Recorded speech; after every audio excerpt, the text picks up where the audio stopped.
All right, any blurbs today? Anyone got anything to talk about? Observations? All right, two.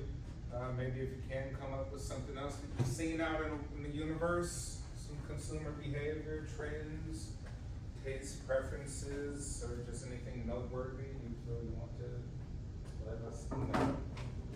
Tell us the tea, guys. Yeah, spill the tea. Yeah, spill the tea, but no crashing out. No, crashing out is crazy. Always crash out. All right, so we left off talking about social class and status. Right? Important. Right? Think of the ideology of it all. We judge, evaluate, and analyze people on material things. What you're wearing, we may deem someone as being wealthy, poor based on what they have on, having some sort of prestige, right? Title inflation, we love titles. Once you come out of college, you're going to be seeking a great title. With that title, you identify yourself with, right? It's going to make you feel great. You associate it with achievement. We all want to feel some sort of sense of achievement that we finally made it. Right? And so we have hierarchies in society. Society is based on hierarchies. It's not a pretty hierarchy, right? We have the haves and the have-nots. Right? Things in which people can access, things in which others cannot access. So there's no such thing as equality in society, right? We, may kind of advocate or fight towards social justice to some degree, or maybe even equity, giving at least very equal access, right? But yes, we're into a society of hierarchies, right? And marketers know that, and they want to play on that. We have things like luxury, right? Luxury is all sorts of subjective things. What's luxury? Why is the house charged $15 million? Why isn't it charged $2? Right? Now, luxury is probably one of the greatest, I say, scams of all time, but it works. Right? Definitely, if you want to make a lot of money, create something with the concept and idea of luxury in mind, right? Luxury hotels, etc., etc. All right, so we say, hey, consumption choices are expressions of our taste and strongly influenced by our social class. We want to evoke something about us, right? Who we are, what our tastes and preferences, our lifestyles. Have we made it yet, and have we not made it? Are we there yet or not? We said social class is a set of resources, right? Economic capital, social, cultural things, right? Groups that we affiliate with have resources that others may not have access to. Aspirational class, who do we aspire to be? Who are we looking towards to reach this particular type of class? Taste culture, right? Aesthetic and intellectual preferences that we have. Who do we hang out with based on how esteemed and intelligent they are, right? Or how beautiful they are to some degree, right? We could probably be very into that. Upper middle class are more likely to visit museums and attend live theater. We said that. Or even further than that, we say the elite will probably go to the opera. Right? Lower class probably would attend the opera. Working class consumers are more likely to attend a baseball match, et cetera, et cetera. So we kind of went through all of these things. Some proxies, indicators of one position. Hey, how educated are you and what's your profession? Right? Do you have bachelor's degree, master's, doctorate? Are you a lawyer, doctor, et cetera, right? We said Canada Goose is a symbol also to show that you potentially made it. Right? We make snap judgments on people. If you're wearing just a brand that I like, Moncler. I like Moncler a lot, right? People think like, ooh, you can afford that, right? Then you may have made it. So in virtually every context, some people rank higher than others. Right? We literally think that people are better than people for material reasons. Right? And as know that people play this game. And so we want to even create more of a divide between the people. Or we can say, hey, you know what, give them cheap goods that look luxury, right? That look luxury. I would say in the last 30 years, the biggest revolution has been poor people being able to have things that were once deemed unobtainable, right? So, like Gucci, Louis Vuitton, et cetera, et cetera. At one point, you just literally could not afford it, right? But Louis Vuitton and Gucci and Prada kind of redirected their marketing efforts and kind of made an appeal towards the younger crowd and made it somewhat, I'd say, affordable to a degree. And we said we stratify ourselves into different groups. We talked about that. So social mobility, right? Are we looking side to side? Are we gonna look downward? Are we gonna look upward in order to achieve what we wanna achieve? Status symbols, right? Status symbols. Symbols have meaning, right? And it conveys meaning about something. What does, let me think. What are some luxury brands that you could think of that have a symbol that represents high status? Lululemon. Okay, Lululemon. Why? Why? What exactly? What's the why? Why does it represent, High status? yeah, high status? What is the symbolism? How did we creep that into people's brains as high status? I don't know about symbolism exactly, but I think it's just because the product is very high quality, very expensive, and it's just well known because what I like that they do with their marketing is they have those Lululemon, like, when you buy the stuff, it's a little like recyclable, like, not recyclable, but like a little bag, and you always see girls carrying their little lunches in it, and it's just like the way that they promote it as well, but I don't know, I just think it's just, like the same way you would see like Nike as high status, even if they're a bit more affordable, it's just something that's just a well-known among like young teenage girls. So, cause it's like athletic wear, but some girls also wear it just to wear it. Is a high status just amongst younger individuals? I would say more likely than older. but Okay. What else do you think of? Luxury brands that evoke some sort of status symbol.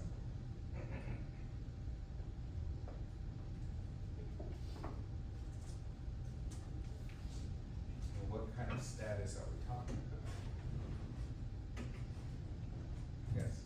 It's a little bit different, but like, if you see like a bottle of alcohol that costs like a couple $100 in a store that's like locked behind the glass, I feel like if you bought that, you're more so buying it as like a status symbol, like, look at this fancy bottle that I bought.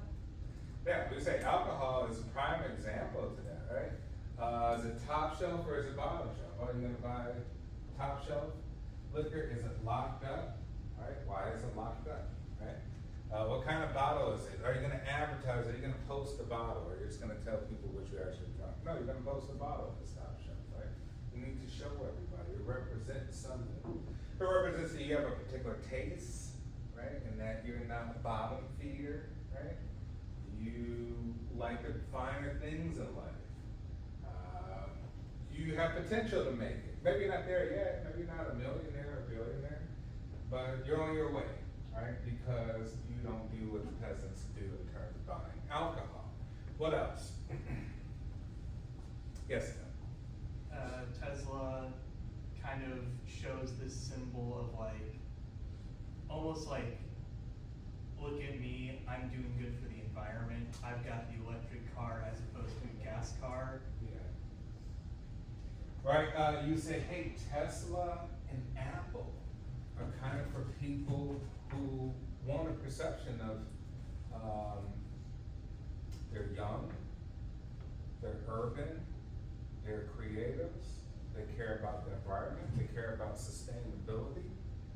Right? I think Tesla and Apple have kind of like the same kind of evokes a status symbol, right? That is modern, is innovative, it has a very simple design to it, and it's doing doing something good in some sense. All right, so Tesla. Can you think of any else? Yes. I was gonna say Cadillac. I think in cars, it's kind of like, you know, like the Chevy Tahoe, where there's the GMC behind, and like there's gears to it, and I think at least in that model, Cadillac would be like the top one.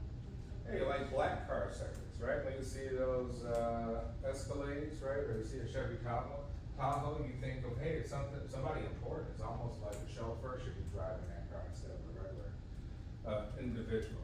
There's other things too, like spa treatments, right? Personal shoppers, things that communicate that you have some sort of wealth, right? You can have a chef. That would be pretty fancy. Because one would wonder how you could afford it. You have a cleaning service, right? You're like, hey, I'm so busy and have so much money that I don't have time to clean my own place, right? We'll say, oh, well, that's pretty interesting to do that. You must have some sort of prestige to some degree. A lot of it comes with education, prestige, right? A lot of things. I tell you this, the status of even being a doctor changes the way people perceive them, big time, right? People treat you differently, opens up a lot of doors. So yes, even being like in higher education, you know, there's a lot of sort of privileges. Government as well too, right? If you have some sort of government position that gives you, affords you some sort of status. Status seeking, significant source of information to procure products and services that will let people know you've made it. So a lot of us may be seeking a status. How do we know this?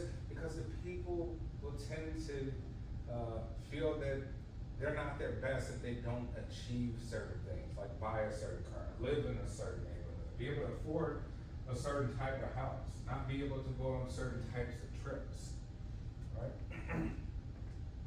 Do you feel that you seek any kind of status with things that you do in your lives?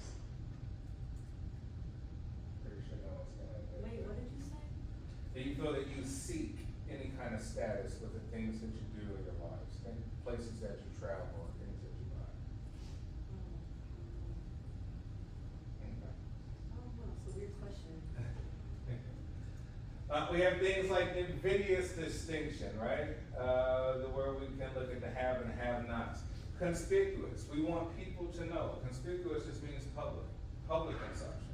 Things with a big label on front so everybody can see, so we can show the world. Status signaling, right? Brand prominence. Do Lululemon, hey, do most people know about it? Right? That's a brand that a lot of people know. Nike's a brand that a lot of people know, right? And then power distance belief, right? Different cultures have different power distance, which show that that we could be close to those who have a lot. Like I say, here in the United States, the poorest person is considered wealthy in other countries. So the poorest person has stuff that in other countries they dream of having, right? Poorest person here might be wearing Gucci, right? Might be wearing Nike, right? They might be driving a decent car. Some typology of status signaling. We say the have and the have-nots when it comes to wealth. We have things like patricians. Patricians are nobles, right? They signal to each other, they use quiet signals. When we say Bill Gates and Mark Zuckerberg do not walk out wearing pride, right? Like, well, you have the money, how come you don't want to show up in a Rolls Royce? Mark Zuckerberg and Bill Gates, right? How come, even say Elon Musk, they wear a simple, he likes to wear like bell staff jackets. They're pretty good quality jackets, but they're not well known, right? A lot of people don't know them. But how come those people aren't signaling? Well, you say if you really have that type of wealth, you want to use quiet signals, right? You want to be a little bit more quiet about it because it may be something that you don't have to tell people. They may can see the quality, right? People may see quality as opposed to trying to display it everywhere. Parvenu, right? We would say, hey, new money. Parvenu means like the people who are newly rich, right? Parvenu is associated with others have and want to disassociate them but have not. They use loud signals, right? So new money will have a Lamborghini, a Ferrari, right, a Bugatti, right? They can afford it, they're new. You could think of athletes and things of that nature, right? Who just hit some big time money, right? So now they want to disassociate themselves from where they previously were. Proletariat, right? Proletariat means working class, right? Do not engage in signaling. So your average blue collar worker doesn't really care too much about brands, right? They're the working class. They're more concerned about things that are quality enough for work, things that will last long, right? Those types of things. They're not trying to send signals out about particular brands. They really don't have too much of a care about that. But they do a lot of the work. And then poseur, right? We can say the poor, right? Poseurs aspire to be haves. They mimic these. They mimic the parvenus, right? So the poor people aren't even actually looking to the noble. They may find that the nobility is unreachable, right? We're talking about people who may live in a castle, who may have had companies, family companies for over 100 years. You can't replicate that. That takes time, that takes a lot of different things that money actually cannot buy. Right? So these pursuers kind of look to the parvenus. They're looking to people with Ferraris, Bugattis, and that's what we see on social media, or even like the pranks and things like that, where they're looking at those people, right? Here to give an example of this, some glasses. I'll tell you this, another, what we can kind of say, luxury scam. Is sunglasses. I still to this day have no clue why anybody will buy $400 sunglasses. Sunglasses break all the time, right? It's like a thing you wear for a little bit and it breaks them, But yet people, we still have people buying expensive sunglasses, right? I own a couple, but after a while I was like, nah, I don't buy that. I won't spend that much money on sunglasses anymore. I have a ton, but I won't spend that much anymore.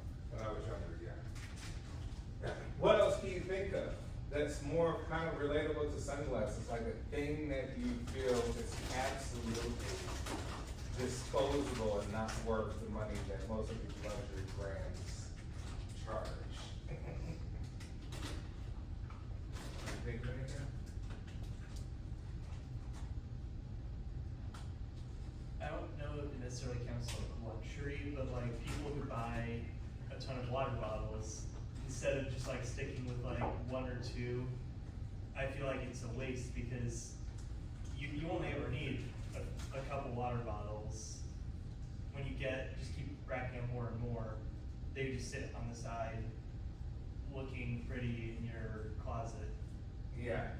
I think, once again, we're saying like, hey, this is really deep-seated unconscious behavior, how we even perceive these things.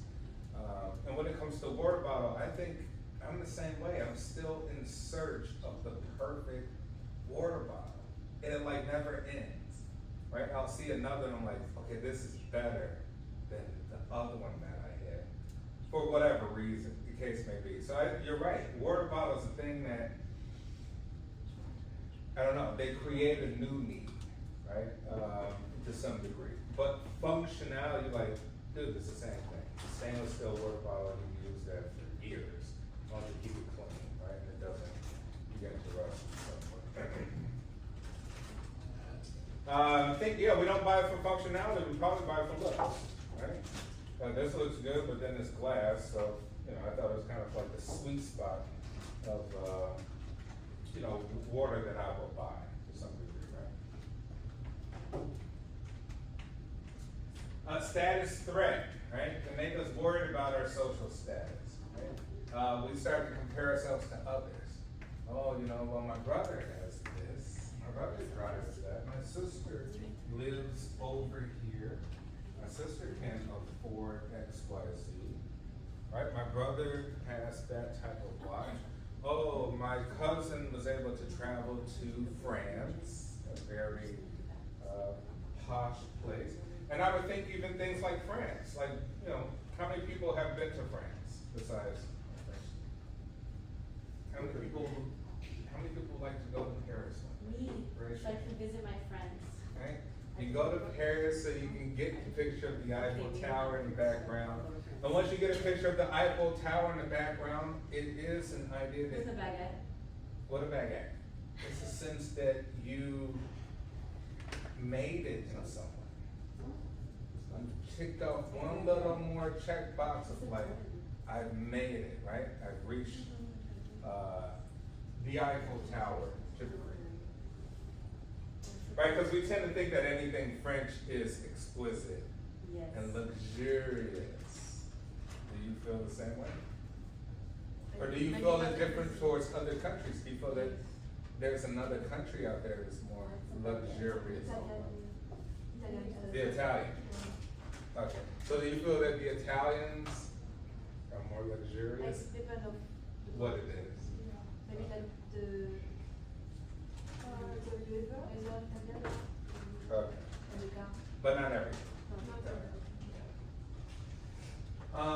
So yeah, even as Americans, we think French and Italian, right? French and Italian usually is where it is in terms of luxury. Right, so, okay, so status threat, we can, upward comparison, comparing ourselves about